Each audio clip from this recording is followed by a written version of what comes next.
আসুন প্রথমে ভিডিওটা দেখে নিন। আমি আসামের মুখ্যমন্ত্রীকে বললাম, আপনাকে আমরা সাবধান করে দিলাম। আসামের একজন মুখ্যমন্ত্রীকে আমি মহিলা হয়ে সাবধান করে দিলাম, ভিন্ন আপনার শেষ কিন্তু শুরু।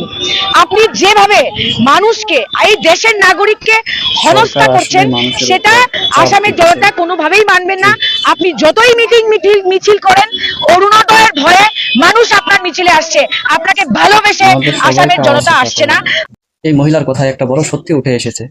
আসামের মুখ্যমন্ত্রী আজ নাগরিকদের যেভাবে হয়রানি করছেন সেটা গণতন্ত্রের জন্য এক ভয়ঙ্কর সংকেত। একজন মানুষ জন্ম থেকে এই দেশে থাকছে, ভোট দিচ্ছে, ট্যাক্স দিচ্ছে, তারপরেও তাকে প্রমাণ করতে হচ্ছে যে সে এই দেশের নাগরিক। এটা কেমন ন্যায় বিচার? আজ মানুষ আতঙ্কের মধ্যে দিন কাটাচ্ছে। কোথায় আবার কাগজ চাইবে, কোথায় আবার নাগরিক নিয়ে প্রশ্ন তুলবে, এই ভয়ে অনেকেই স্বাভাবিক জীবনযাপন করতে পারছে না।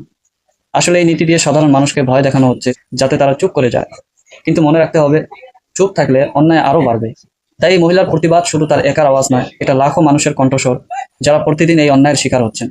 এখন সময় এসেছে মানুষকে ভয় দেখানো নয়, তাদের নিরাপত্তা দেওয়া, হ্যারাসমেন্ট নয় বরং সম্মান দেওয়া।